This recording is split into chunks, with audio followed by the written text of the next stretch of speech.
everyone. இன்னைக்கு நம்ம crash course on English day 1ல இருக்கோம். இன்னைக்கு நம்ம பார்க்க போற டாபிக் parajumbles part 1. ஏன் நம்ம parajumbles எடுத்துக்கோம் அப்படினா comparatively இது ரொம்ப ஈஸி டாபிக் அப்படின்றனால தான் எடுத்துக்கோம். இன்னைக்கு கிளாஸ்ல நம்ம என்னென்னலாம் பார்க்க போறோம் அப்படினு பார்த்தோம்னா basics, approach, tips and tricks and examples பார்க்க போறோம். So session ending வரை பாருங்க, ரொம்பவே யூஸ்ஃபுல்லா இருக்கும். And நம்ம Talk and Mock YouTube channel subscribe பண்ணானா subscribe பண்ணிருங்க. இந்த செஷன் உங்களுக்கு யூஸ்ஃபுல்லா இருக்கு அப்படி நீங்க நினைச்சீங்கன்னா கண்டிப்பா உங்க ஃப்ரெண்ட்ஸ்க்கு மறக்காம ஷேர் பண்ணுங்க and இந்த வீடியோவை லைக் பண்ணுங்க. And நம்ம Talk and Mock Telegram channel இதுவரை நீங்க ஆட் ஆகல அப்படினா ஆட் ஆகிக்கோங்க. 3 groups இருக்கு. And if you are interested subscribe to Unacademy Plus. Top educators top batches கொடுத்துட்டு இருக்காங்க. April 28 ல இருந்து நிறைய நியூ batches ஸ்டார்ட் ஆகுது. ரெஃபர் பண்ணிக்கோங்க. And Unacademy Combat Test பத்தி உங்க எல்லாருக்குமே தெரிஞ்சிருக்கும். India's biggest scholarship test.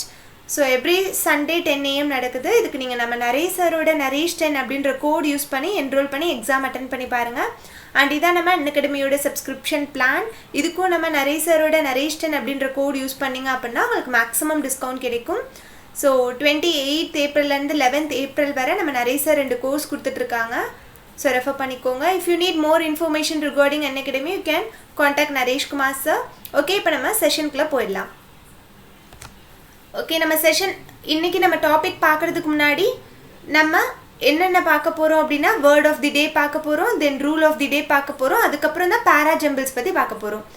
Okay, word of the day. இன்னைக்கு என்ன word நம்ம பார்க்க போறோம் அப்படினா abandon. நிறைய இடத்துல நம்ம abandon அப்படிங்கற வேர்டை நம்ம கேள்விப்பட்டிருப்போம். பட் அதுக்கு கரெக்ட்டான மீனிங், ப்ராப்பரான மீனிங் என்ன அப்படினு சொல்லி நம்மள நிறைய பேருக்கு தெரிஞ்சிருக்காது. அத நம்ம இப்போ பார்க்கலாம். அதுக்கு மீனிங் என்ன அப்படினா to leave somebody or something or to stop doing something. ரெண்டு மீனிங் இருக்கு. ரெண்டு மீனிங்க்குமே நான் எக்ஸாம்பிள் கொடுத்திருக்கேன். அத நம்ம பார்க்கலாம். First example என்னது? She abandoned the car on the side of the road. அதாவது அந்த பொண்ணு என்ன பண்ணிட்டாங்க, ரோட் சைடுல காரை லீவ் பண்ணிருக்காங்க அப்படினு சொல்றாங்க. அப்ப இது எதுக்கு எக்ஸாம்பிள்? ஃபர்ஸ்ட் ஒன்னுக்கு எக்ஸாம்பிள். டு லீவ் சம்திங்க்கு எக்ஸாம்பிள். சோ அந்த பொண்ணு காரை வந்துட்டு ரோட் சைடுல லீவ் பண்ணிருக்காங்க அப்படின்றது தான் இதுக்கு மீனிங். சோ செகண்ட் எக்ஸாம்பிள் பார்க்கலாம். They abandoned the game because of rain. அவங்க கேமை ஸ்டாப் பண்ணிட்டாங்க எதனால? ரெயின்னால. இது எதுக்கு எக்ஸாம்பிள்? டு ஸ்டாப் டூயிங் சம்திங்க்கு எக்ஸாம்பிள். ஓகே, இப்போ உங்களுக்கு எக்ஸாம்பிள் பார்த்தோன்னே தெளிவாக புரிஞ்சிருக்கும் அப்படின்னு நினைக்கிறேன். abandoned அப்படின்னா என்னது? to stop doing something or to leave somebody or something. Okay, next rule of the day செஷனுக்கு போகலாம், அந்த ஸ்லைடுக்கு போகலாம். ஓகே, இன்னைக்கு நம்ம என்ன ரூல் பார்க்க போகிறோம் அப்படின்னா usage of one of the. நிறைய இடத்துல இன்னும் நிறைய பேருக்கு இந்த கன்ஃபியூஷன் இருக்கும். ஒன் ஆஃப் தி அந்த வேர்டை வந்துட்டு அந்த சென்டென்ஸ் வந்துட்டு ஃபார்மேஷன் எப்படி இருக்கும், எப்படி யூஸ் பண்ணணும் அப்படின்னு சொல்லிட்டு. பட் எக்ஸாம்ஸில் நிறைய கேட்குறது இதுதான். ஸோ ரொம்ப ரொம்ப ரொம்ப இம்பார்ட்டண்ட் ரூல் இது. ஸோ எல்லோரும் கரெக்டாக பார்த்துக்கோங்க. இதுக்கு 3 ஃபார்ம்ஸ் இருக்குது. அந்த 3 ஃபார்ம்ஸுமே நமக்கு கண்டிப்பாக தெரிஞ்சிருக்கணும். ஃபர்ஸ்ட் என்ன அப்படின்னா, ஃபர்ஸ்ட் ஒன்று காமனாக தெரிஞ்சிருக்க வேண்டியது 3 பாயிண்ட்லேயுமே ஒன் ஆஃப் தி வந்தால் ப்ளூரல் நவுன் தான் வரும். ஒன் ஆஃப் தி பக்கத்தில் வர்ற நவுன் வந்துட்டு ப்ளூரல் நவுன் தான் வரும். ஸோ எங்கெல்லாம் வந்துட்டு சிங்குலர் வேர்ப் வரும், எங்கெல்லாம் ப்ளூரல் வேர்ப் வரும் அப்படின்னு சொல்லி நம்ம பார்க்கலாம். One of the plural noun plus singular verb. One of the birds is red. ஓகேவா? இந்த ஃபார்மில் எப்படி இருக்குது அப்படின்னு பாருங்கள். ஒன் ஆஃப் தி பக்கத்தில் ப்ளூரல் நவுன் வந்துச்சு அப்படின்னா சிங்குலர் வேர்ப் தான் வரும். One of the birds is red. One of the plural noun பக்கத்தில் சிங்குலர் வேர்ப் வந்திருக்கு. இதுவே ஒன் ஆஃப் தி பக்கத்தில் ப்ளூரல் நவுன் வந்துட்டு அது பக்கத்தில் ஒரு ரிலேட்டிவ் ப்ரொனவுன் இருந்துச்சு அப்படின்னா அது பக்கத்தில் ப்ளூரல் வேர்ப் வரும். அதுக்கு எக்ஸாம்பிள் பாருங்கள். She is one of the mothers. Who அப்படின்றது relative pronoun. So relative pronoun வந்திருக்கு, அதனால அது பக்கத்தில் வந்திருக்க வேர்ப் எப்படி வந்திருக்கு? ப்ளூரல் வேர்ப் வந்திருக்கு. ஸோ ரிலேட்டிவ் ப்ரொனவுன் வந்தால் ப்ளூரல் வேர்ப் வரணும். ஓகே, இப்போ அடுத்து பார்க்கலாம். The only one of the அப்படின்னு சொல்லிட்டு ஒரு ஃபார்ம் ஆஃப் தி சென்டென்ஸ் இருக்கும். The only one of the அப்படின்னு வந்தாலும் பக்கத்தில் வர போகிறது என்னது? ப்ளூரல் நவுன் தான். ஆனால் அது பக்கத்தில் ரிலேட்டிவ் ப்ரொனவுன் வந்திருக்கும். ஸோ அப்படி வந்திருக்கும் போது அது பக்கத்தில் சிங்குலர் வேர்ப் வரும். மேலே என்ன பார்த்தோம்? ஒன் ஆஃப் தி போட்டு ரிலேட்டிவ் ப்ரொனவுன் வந்திருந்தா ப்ளூரல் வேர்ப் வரும்னு பார்த்தோம். பட் இங்கே ஒன்லி ஒன் ஆஃப் தி போட்டு ரிலேட்டிவ் ப்ரொனவுன் வரும்போது சிங்குலர் verb தான் வரும். அதுக்கு எக்ஸாம்பிள் பாருங்கள். This is the only one of the novels which is interesting. Okay, so only one of the only ஒன்னை பற்றி மட்டும் சொல்கிறாங்க. ஸோ சிங்குலர் verb அப்படின்னு ஞாபகம் வச்சுக்கோங்க. அதர்வைஸ் வந்துட்டு சிங்குலர் verb தான் வரும், ரிலேட்டிவ் ப்ரொனவுன் வந்தால் மட்டும் ப்ளூரல் verb வரும். 3 கண்டிஷன்ஸ் இருக்குது. ஒன் ஆஃப் தி வந்தால் கண்டிப்பாக பக்கத்தில் ப்ளூரல் நவுன் தான் வரப்போகுது, verb மட்டும்தான் சேஞ்ச் ஆக போகுது. ஸோ verb வந்துட்டு நார்மலாக பார்த்தோம் அப்படின்னா சிங்குலர் verb தான் வரணும்.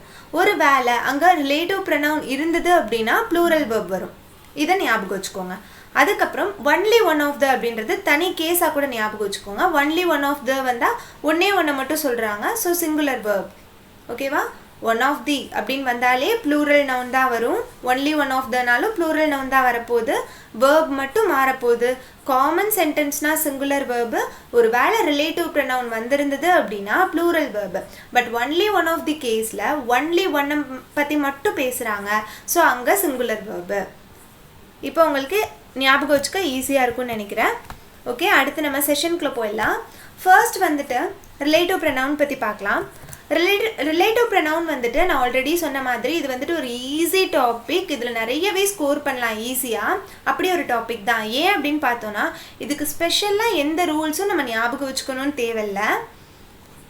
Just by reading, by practice வந்துட்டு நம்மளால் ஈஸியாக ஸ்கோர் பண்ணிட முடியும். ஸோ ஸ்பெஷல் ரூல்ஸ் கிடையாது. அண்ட் இதில் வந்துட்டு நம்மக்கிட்ட லாங்குவேஜ் மட்டும் டெஸ்ட் பண்ண போகிறது கிடையாது, நம்மளோட லாஜிக்கல் திங்கிங்கும் டெஸ்ட் பண்ண போகிறாங்க. என்னோட ப்ரீவியஸ் ரீசனிங் செஷன்ஸ் பார்த்துருந்தீங்க அப்படின்னா நான் சொல்லியிருப்பேன், பசில்லாம் வந்துட்டு லிங்க் பண்ணும்போது இந்த பேராஜம்பிள்ஸ் மாதிரி தான் லிங்க் பண்ணியிருப்பேன். லைக் இந்த க்ளூ வேர்ட் இருக்குது, ஸோ இதோட இது லிங்க் ஆகும். ஸோ சென்டென்ஸை வந்துட்டு நான் பசில் சால்வ் பண்ணுறதே வந்துட்டு பேராஜம்பிள் மாதிரி ஃபஸ்ட்டு சென்டென்ஸ் எல்லாம் அரேஞ்ச் பண்ணிவிட்டு அப்புறம் தான் சால்வ் பண்ணுவேன். ஸோ லாஜிக்கல் திங்கிங்கையும் வந்துட்டு செக் பண்ணுறாங்க இந்த டாப்பிக்கில். So without knowing the rules, without having much knowledge in English, we can easily score. ஏன்னா லாஜிக்கல் திங்கிங்கும் இதில் பிளேஸ் அ வைட்டல் ரோல். தென் ஈஸியாக அக்யூரஸியும் நம்மளால் அட்டைன் பண்ணிட முடியும். பட் சம்டைம்ஸ் நமக்கு வந்துட்டு நிறைய பாசிபிலிட்டிஸ் வர மாதிரியே இருக்கும் சென்டென்சஸ் அரேஞ்ச் பண்ணும்போது. ஏன் அப்படின்னா நம்ம பிளைண்டாக வந்துட்டு அந்த சென்டென்சஸை சும்மா ரீட் பண்ணி ஒரு ஃப்ளோவில் அது ஆப்ஷன்ஸ் வச்சு அப்படியே தேடி பண்ணிகிட்ருப்போம். அதனால தான். ஸோ அதுக்கான ஒரு சில டிப்ஸ் அண்ட் ட்ரிக்ஸ் இருக்குது, ஒரு ப்ராப்பர் அப்ரோச் இருக்குது. அதுபடி நம்ம போனோம் அப்படின்னா கண்டிப்பாக நம்மளால் இந்த டாப்பிக்கில் ஈஸியாக ஸ்கோர் பண்ணிட முடியும். ஓகே, பார்க்கலாம். டைப்ஸில் என்ன பார்க்க போகிறோம் அப்படின்னா என்ன மாதிரிலாம் இந்த பேராஜம்பிள்ஸில் கொஷின்ஸ் கேட்க வாய்ப்பு இருக்குது, என்ன மாதிரிலாம் கேட்பாங்க அப்படின்னு சொல்லி பார்க்கலாம். ஃபர்ஸ்ட் என்ன கேட்பாங்க அப்படின்னா ஒரு சென்டென்ஸ் கொடுத்துட்டு சென்டென்ஸை ஜம்பிள் பண்ணி கொடுப்பாங்க. சென்டென்ஸையே ஒரே ஒரு சென்டென்ஸ் அதை ஜம்பிள் பண்ணி கொடுத்துட்டு இந்த சென்டென்ஸை கரெக்டாக அரேஞ்ச் பண்ணுங்க அப்படின்னு சொல்லிடுவாங்க. இது டைப் நம்பர் 1. இது ப்ரிலிம்ஸில் நிறைய கேட்பாங்க. அண்ட் செகண்ட் டைப் என்ன அப்படின்னு பார்த்தோன்னா ஒரு பேராகிராஃப் கொடுத்துருவாங்க. பேராகிராஃப் கொடுத்துட்டு அதை வந்துட்டு ஜம்பிள் பண்ணி கொடுத்துருவாங்க. ஒரு பேராகிராஃபை ஜம்பிள் பண்ணி கொடுத்துட்டு அதை அரேஞ்ச் பண்ணி நம்மக்கிட்ட ஆன்சர் கேட்பாங்க. அது ஒரு டைப். அண்ட் செகண்ட் டைப் இதுலேயே செகண்ட் கேஸ் என்ன அப்படின்னா ஃபர்ஸ்ட் அண்ட் லாஸ்ட் சென்டென்ஸ் அவங்களே ஃபிக்ஸ் பண்ணி கொடுத்துருவாங்க.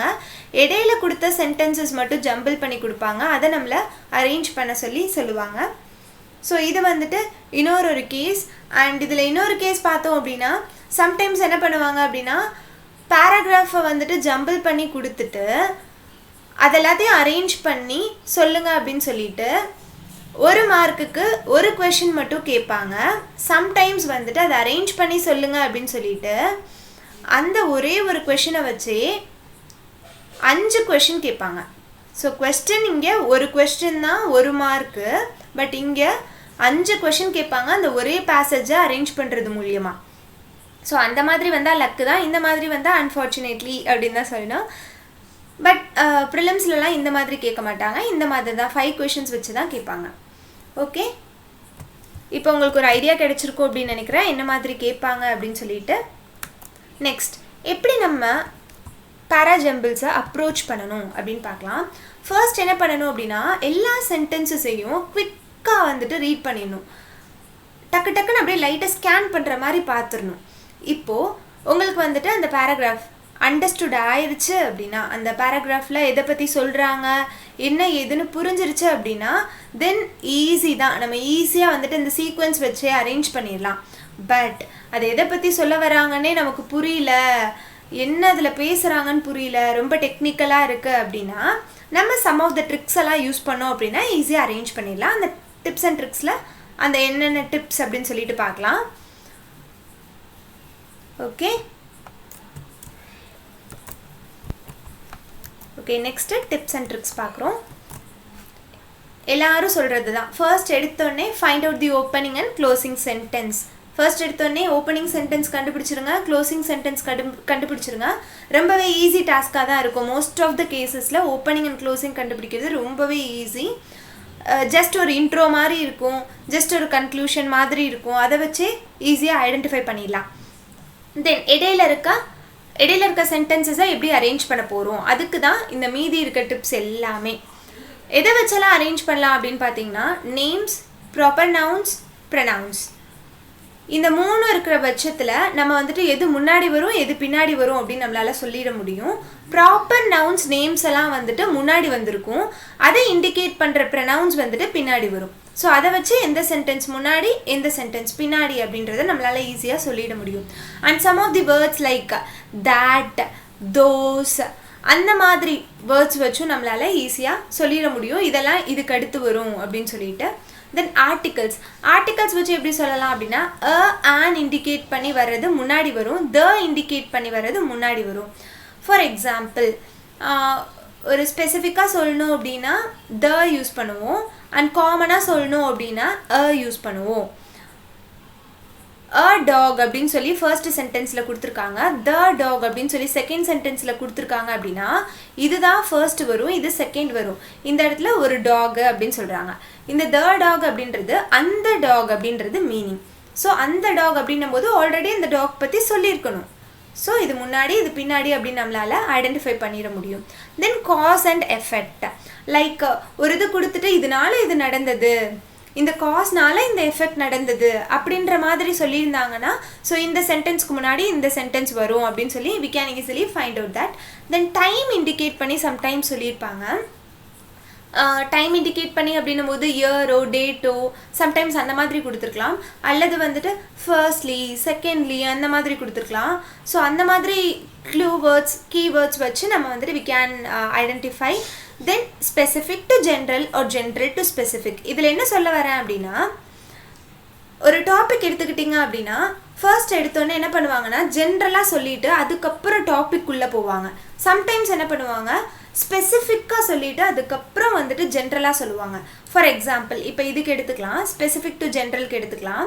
இப்போ வந்துட்டு இந்த இடத்துல ஒரு நியூக்ளியர் ரியாக்டர் பர்ஸ்ட் ஆகிருக்கு அப்படின்னு சொல்லிட்டு இந்த நாள் இந்த தேதியில் இந்த இடத்துல நியூக்ளியர் ரியாக்டர் பர்ஸ்ட் ஆகிருக்கு அப்படின்றத சொல்லிவிட்டு அதுக்கு அடுத்து இருக்க சென்டென்ஸ்லலாம் நியூக்ளியர் ரியாக்டர் ஏன் பர்ஸ்ட் ஆகுது, இது நிறைய நடந்துகிட்டே இருக்குது, இது ரொம்ப காமனாக நடக்குது, அதனால நிறைய எஃபெக்ட்ஸ் நடக்குது, ஏன் நடக்குது, ரீசன்ஸ் பிஹைண்ட் தட், அந்த மாதிரி அதை பற்றி கிளியராக சொல்லியிருப்பாங்க. ஸோ ஸ்பெசிஃபிக்காக ஒரு விஷயத்தை பற்றி சொல்லிவிட்டு அதுக்கப்புறம் ஜென்ரலாக அந்த டாபிக் அப்படியே கொண்டு போயிருப்பாங்க, அல்லது ஜென்ரலாக ஒரு விஷயத்தை சொல்லிவிட்டு அதுக்கப்புறம் அந்த டாப்பிக்கை வந்துட்டு ஸ்பெசிஃபிக்காக சொல்லுவாங்க. ஃபார் எக்ஸாம்பிள் ஜென்ரலாக அப்படின்னும் போது எப்படி எடுத்துக்கலாம், நம்ம இந்தியா வந்துட்டு இண்டிபெண்டன்ஸ் வாங்கினதுக்கு மெயின் ரீசன் மகாத்மா காந்தி அப்படின்னு சொல்லிட்டு ஜென்ரலாக சொல்லிவிட்டு அதுக்கப்புறம் மகாத்மா காந்தி பற்றி ஃபுல்லாக சொல்லியிருப்பாங்க. ஸோ அதுக்கப்புறம் ஸ்பெசிஃபிக்காக கொண்டு போயிருப்பாங்க. ஸோ இதை வச்சு நம்ம ஐடென்டிஃபை பண்ணலாம் எந்த சென்டென்ஸ் முன்னாடி வரும் எந்த சென்டென்ஸ் பின்னாடி வரும் அப்படின்னு சொல்லிட்டு. பிகாஸ் இப்போ இந்த இடத்துல பார்த்தீங்க அப்படின்னா ஜென்ரலாக சொல்லிட்டு ஒரே ஒரு இடத்துல மகாத்மா காந்தின்னு மென்ஷன் பண்ணியிருப்பாங்க, மீதி சென்டென்ஸ் ஃபுல்லாக அவரை பற்றி தான் சொல்லியிருப்பாங்க. அப்போ இந்த சென்டென்ஸ் ஃபர்ஸ்ட் வரும் அப்படின்னு சொல்லிட்டு நம்ம சொல்லிடலாம். இங்கே பார்த்தீங்க அப்படின்னா ஃபுல்லாக நியூக்ளியர் ரியாக்டர் பர்ஸ்ட் பற்றி சொல்லியிருப்பாங்க, அண்ட் அந்த ஸ்பெசிஃபிக்காக சொன்ன ஒன்று மட்டும் தனியாக இருக்கும், அப்போ அது முன்னாடி வரும் அப்படின்னு we can say in most of the cases. Then connectors வச்சு ஈஸியாக சொல்லலாம், பிகாஸ், டியூ டு, அன்லெஸ் அந்த மாதிரி கனெக்டர்ஸ் வச்சும் நம்ம சென்டென்சஸ் எது முன்னாடி வரும் எது பின்னாடி வரும் பேர் ஆஃப் சென்டென்சஸை இதை ஐடென்டிஃபை பண்ண ரொம்பவே யூஸ்ஃபுல்லாக இருக்கும் கனெக்டர்ஸ். தென் அக்ரானம்ஸ் அப்ரிவியேஷன்ஸ். இந்த கேஸில் வந்துட்டு நம்ம ஈஸியாக வந்துட்டு ஐடென்டிஃபை பண்ணிடலாம் எது முன்னாடி வரும் எது பின்னாடி வரும் அப்படின்னு சொல்லிட்டு. ஃபார் எக்ஸாம்பிள் எம்எல்ஏ வேண்டாம், லைக் இந்த மாதிரி ஏதாச்சும் ஒரு அப்ரிவியேஷன் எடுத்துக்கோங்க. அப்ரிவியேஷன் எடுத்துகிட்டு அதுக்குரிய எக்ஸ்பேன்ஷன் ஒரு சென்டென்ஸில் கொடுத்துருப்பாங்க. அதுக்கப்புறம் பார்த்தோன்னா போக போக அந்த எக்ஸ்பேன்ஷன் யூஸ் பண்ணாமல் அதோட அக்ரானம்ஸ் யூஸ் பண்ணியிருப்பாங்க. ஸோ அந்த மாதிரி கேசஸில் ஃபர்ஸ்ட் அந்த எக்ஸ்பேன்ஷன் வந்திருக்கணும், அதுக்கப்புறம் தான் அந்த அக்ரானம் வரணும். ஸோ இதெல்லாம் தான் வந்துட்டு ஒரு சின்ன சின்ன டிப்ஸ் அண்ட் ட்ரிக்ஸ். ஓகே, இப்போ நம்ம சால்வ் பண்ண ஸ்டார்ட் பண்ணலாம் questions. And some of the common mistakes we are doing அது என்ன அப்படின்னு சொல்லி பார்த்துடலாம். Emphasising options. Actually option elimination method வந்துட்டு ஒரு வெரி பெஸ்ட் மெத்தட், அதுவும் யூஸ் பண்ணிக்கோங்க. பட் அதையே வந்துட்டு எம்ஃபசைஸ் பண்ணி ஆப்ஷன் வச்சே நீங்கள் தேடிட்டே இருந்தீங்க அப்படின்னா சம்டைம்ஸ் வந்துட்டு மிஸ்டேக்ஸ் வந்துடும். ஃபார் எக்ஸாம்பிள் இதுக்கு ஒரு பெஸ்ட் எக்ஸாம்பிள் சொன்னோம் அப்படின்னா ஒரு 4 ஆப்ஷன் இருக்குது. 4 ஆப்ஷனில் 3 ஆப்ஷன் வந்துட்டு அந்த பேராகிராஃப் ஜம்பிள் பண்ணி கொடுத்துருக்குது. டிஏசி, டிசிஏ, டிசிஏ அப்படி கொடுத்துட்டு அடுத்த ஆப்ஷன் என்ன கொடுத்துருக்காங்கன்னா ஏசிடி அப்படின்னு கொடுத்துருக்காங்க. ஸோ 3 தான் ஆப்ஷன்ஸ்னு வச்சுக்கோங்களேன். மொத்தமே 3 ஆப்ஷன்ஸ் தான். அது ஏபிசி அப்படின்னு கொடுத்துருக்காங்க. அப்போ நம்ம என்ன பண்ணுவோம் அப்படின்னா கொஞ்சம் பேர் இது பண்ணுவீங்க. என்ன அப்படின்னா டியில் ஸ்டார்ட் ஆகுறது வந்துட்டு 2 ஆப்ஷன் இருக்குது. ஸோ டியில் ஸ்டார்ட் ஆகுறது தான் டி சென்டென்ஸ் தான் ஃபர்ஸ்ட்டாக இருக்கணும், ஓப்பனிங் சென்டென்ஸாக இருக்கும் அப்படின்னு சொல்லி அசியூம் பண்ணிவிட்டு நீங்கள் ஏபி வச்சு ஏ கரெக்டாக பி கரெக்டாக அப்படின்னு அடுத்து செக் பண்ண ஆரம்பிப்பீங்க. ஸோ இந்த மாதிரி பண்ணிங்கன்னா சம்டைம்ஸ் ராங் ஆகிடும். மோஸ்ட் ஆஃப் த டைம்ஸ் கூட ராங் ஆக சான்ஸ் இருக்குது. பிகாஸ் இப்போல்லாம் இந்த மாதிரி கேட்குறது கிடையாது. Following a strict approach. இப்போ நான் ஒரு அப்ரோச் சொன்னேன். என்ன சொன்னேன்? Opening and closing sentence first கண்டுபிடிச்சிருங்க அப்படின்னு சொன்னேன். So opening and closing sentence கண்டுபிடிச்சிட்டு தான் நான் வந்துட்டு நெக்ஸ்ட்டு சென்டென்சஸ்லாம் ஜம்பிள் பண்ணுவேன் அப்படின்னு நீங்கள் ஸ்ட்ரிக்டாக அதே அப்ரோச்சை ஃபாலோ பண்ணிங்கன்னா சம்டைம்ஸ் அது வந்துட்டு அப்ளிகபிள் ஆகாது. சம் ஆஃப் த டைம்ஸ் வந்துட்டு பேர் ஆஃப் த சென்டென்சஸை வந்துட்டு ஈஸியாக ஐடென்டிஃபை பண்ணிடலாம் then opening and closing sentences. So அந்த டைமில் நீங்கள் பேர் ஆஃப் த சென்டென்சஸை டக்குன்னு அரேஞ்ச் பண்ணிவிட்டு பேலன்ஸ் இருக்குது ஓப்பனிங் அண்ட் எண்டிங்காக தான் இருக்க போகுது அப்படின்னு சொல்லிட்டு அதை வச்சு நீங்கள் ஈஸியாக அரேஞ்ச் பண்ணிடலாம். ஸோ இதையும் ஸ்ட்ரிக்ட் அப்ரோச்சும் ஃபாலோ பண்ணக்கூடாது. The final sentence would not always be a concluding sentence or a sentence which summarizes the entire paragraph.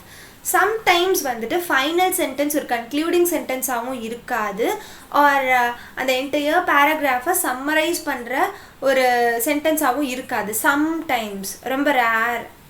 Okay, then thinking that the opening sentence would not have a pronoun. நம்ம வந்துட்டு opening சென்டென்ஸில் pronoun வராது அப்படின்னு சொல்லிட்டு ஸ்ட்ரிக்டாக இருந்தோம் அப்படின்னா sometimes அப்படி இல்லாமல் கூட இருக்கும். ஃபர்ஸ்ட் எடுத்தோடனே என்ன பண்ணிடுவாங்க அப்படின்னா ஒரு ப்ரொனவுன் கொடுத்து ஸ்டார்ட் பண்ணிவிட்டு அதுக்கப்புறம் அந்த ப்ரொனவுன் யாரை இண்டிகேட் பண்ணுது அப்படின்னு சொல்லிட்டு கூட செகண்ட் சென்டென்ஸில் ஸ்டார்ட் பண்ணலாம். First approach tips and tricks எல்லாம் பார்த்தோன்னே உங்களுக்கு ஒரு ஐடியா கிடச்சிருக்கும். பட் இந்த காமன் மிஸ்டேக்ஸ் பார்த்தோன்னே ஒரு பயம் வந்திருக்கும். பயம் வேண்டாம், பிகாஸ் அந்தந்த பேராகிராஃப் பார்த்தாலே நமக்கு தெரிஞ்சிடும் ஓகே இது இப்படி தான் அப்படி தானே. நான் சொல்லணும் அப்படின்றதுக்காக காமன் மிஸ்டேக்ஸ் என்ன வரும் அப்படின்றது சொல்லிடுறேன். பட் இதை நினச்சி நீங்கள் பயப்பட வேணாம். இந்த மாதிரி மிஸ்டேக்ஸ் நம்ம பண்ண மாட்டோம், பண்ணக்கூடாது. ஓகே, இப்போ எக்ஸாம்பிள் பார்க்கலாம். எக்ஸாம்பிள் பார்க்க உங்களுக்கு ப்ராக்டிஸ் ஆயிரும். Okay, in which order will these parts of a sentence come அப்படின்னு சொல்லி கேட்டிருக்காங்க. So which I had so often claimed before and அப்படின்னு சொல்லியிருக்காங்க. விச்சில் ஸ்டார்ட் ஆகிருக்கு, ஸோ ஸ்டார்டிங் சென்டென்ஸாகவும் இருக்காது. அண்டில் ஸ்டார்ட் ஆகிருக்கு, ஸோ மிடில் சென்டென்ஸாகவும் எண்டிங் சென்டென்ஸாகவும் இருக்காது. ஸோ கண்டிப்பாக இது மிடில் சென்டென்ஸாக தான் இருக்க போகுது. ஸோ ஏவை நான் மிடில் போட்டுடுறேன். தென் சியை பார்த்தோம் அப்படின்னா நாக்டு அப்படின்னு ஸ்டார்ட் ஆகிருக்கு. ஸோ கண்டிப்பாக அப்போது இது ஸ்டார்டிங் சென்டென்ஸாக இருக்காது. ஸோ எண்டிங்கில் நான் சியை போட்டுறேன். பேலன்ஸ் இருக்கிறது பி. ஸோ ஆன்சர் எப்படி இருக்கும் அப்படின்னா பிஏசி அப்படின்ற ஆர்டரில் இருக்கும். இப்போ ரீட் பண்ணி பார்க்கலாம், கரெக்டாக இருக்கும். I climbed the 3 dilapidated flights of stairs which I had so often climbed before and knocked at a small door at the end of the corridor. கரெக்டாக இருக்கா? யா, திஸ் இஸ் தி ஆன்சர். இந்த மாதிரி தான் நம்ம சால்வ் பண்ணணும். இந்த டைலாபிடேட்டட் அப்படின்றதுக்கு மீனிங்கும் சொல்லிடுறேன். நீங்கள் வந்துட்டு இதுலேருந்து ஒரு செப்பரேட் நோட்டாக போட்டு சொல்கிற டிப்ஸ் அண்ட் ட்ரிக்ஸு, என்னென்ன காமன் மிஸ்டேக் பண்ணுவோம், எப்படி எக்ஸாமில் கொஷின் கேட்பாங்க அண்ட் பார்க்குற வெக்காப்ஸ் எல்லாம் கூட நீங்கள் எழுதி வச்சுட்டே வரலாம். ரொம்பவே யூஸ்ஃபுல்லாக இருக்கும். டைலாபிடேட்டட் அப்படின்னா என்னென்னா, ஒரு ஸ்ட்ரக்சர், அந்த ஸ்ட்ரக்சர் வந்துட்டு ரொம்ப கேவலமான ஒரு கண்டிஷனில் இருக்குது. இந்த பாலடைஞ்ச பங்களா அப்படின்லாம் சொல்லுவோம்ல, ஸோ அதுக்கு பேர் தான் டைலாபிடேட்டட். அதுக்கு ஒரு ரிப்பேர் தேவைப்படுது, ரொம்ப மோசமான நிலைமையில் இருக்குது அப்படின்றது தான் அதுக்கு மீனிங். ஓகே, இன்னொரு எக்ஸாம்பிள் பார்க்கலாம். இங்கே என்ன கொடுத்துருக்காங்க, அரேஞ்ச் பண்ணி அரேஞ்ச் தான் இங்கேயும் கேட்டிருக்காங்க, ஆப்ஷன்ஸ் கொடுத்துட்டாங்க. Okay, something magical is happening to our planet. Some are calling it a paradigm shift. It's getting smaller. இட்ஸ்ன்னு ஆரம்பிக்குது, ஸோ நான் இங்கே 4 டேஷ் போட்டுக்கிறேன். இட்ஸ்ன்னு ஆரம்பிக்குது, ஸோ இது ஸ்டார்டிங்காக இருக்காது. அதர்ஸ் அப்படின்னு சொல்கிறாங்க, இப்போ எதுவும் ஒன்று கம்பேர் பண்ணி சொல்கிறாங்க, ஸோ இது ஸ்டார்டிங்காக இருக்காது. அண்ட் பேர் நமக்கு கிடச்சிருச்சு, சம் அதர்ஸ். இங்கே நமக்கு ஒரு பேர் கிடச்சிருக்கு. சம் அதர்ஸும் அடுத்தடுத்து வரும். Some are calling it a paradigm shift, others call it business transformation. So B and D வந்துட்டு ஒரு pair. Okay, something magical is happening to our planet. Okay, இதை வச்சு கூட நம்ம ஆப்ஷன் எலிமினேட் பண்ணலாம். B and D பேருன்னு சொல்லியாச்சு, so BD கரெக்டான இடத்துல வந்திருக்கு. இங்கே DB வந்திருக்கு, தப்பு. BD அடுத்தடுத்து வரல, ஸோ இதுவும் தப்பு. ஸோ ஒன்று ஏஆ இருக்கணும் அல்லது டிஆ இருக்கணும். ஓகே, இங்கே பார்த்தோம் அப்படின்னா something magical is happening to our planet. அது என்ன மேஜிக்கல், என்னது அப்படின்றது தான் இங்கே சொல்லியிருக்காங்க. It's getting smaller. இந்த விஷயத்த சம் பீப்புள் என்ன சொல்கிறாங்க, paradigm shiftன்னு சொல்கிறாங்க. அதர்ஸ் வந்துட்டு பிஸ்னஸ் டிரான்ஸ்ஃபர்மேஷன்னு சொல்கிறாங்க. இப்போ நமக்கு ஆர்டர் கிடச்சிருச்சா? A, C, B and D. Option D. ஓகேவா, கரெக்டாக இருக்கா? ஏதோ ஒரு மேஜிக்கல் திங் ஹேப்பனிங் ஆகிட்டுருக்கு. அது என்ன அப்படின்னா கெட்டிங் ஸ்மாலர். இட்ஸ் அப்படின்னு சொல்கிறாங்கல்ல, இட்ஸ் இண்டிகேட்ஸ் அந்த மேஜிக்கல் திங் என்ன அப்படின்றத இங்கே எக்ஸ்பிளைன் பண்ணுறாங்க.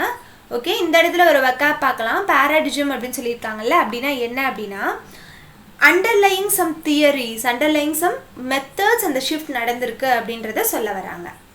ஓகே, இப்போ உங்களுக்கு ஒரு ப்ராக்டிஸ் சம் மாதிரி ஒன்று கொடுக்குறேன், ப்ராக்டிஸ் கொஷின் மாதிரி. நீங்கள் கமெண்ட்டில் இதுக்கான ஆன்சரை மென்ஷன் பண்ணுங்கள், எல்லோரும் தெரிஞ்சுக்கிட்டும் எவ்வளோ பேர் கரெக்டாக ஆன்சர் பண்ணுறீங்க அப்படின்னு பார்க்கலாம். அண்ட் தேங்க்ஸ் ஃபார் வாட்சிங். இன்றைக்கி நம்ம ஃபர்ஸ்ட் செஷன் அப்படின்றனால உங்களோட ஃபீட்பேக்ஸ், உங்களோட சஜஷன்ஸை கமெண்ட்டில் மென்ஷன் பண்ணுங்கள். கண்டிப்பாக அதையும் நம்ம கன்சிடர் பண்ணி அப்கமிங் செஷன்ஸ் கொண்டு போகலாம். அண்ட் ஸ்க்ரீன்ஷாட் எடுக்கல அப்படின்னா எடுத்துக்கோங்க. தேங்க்ஸ் ஃபார் வாட்சிங்.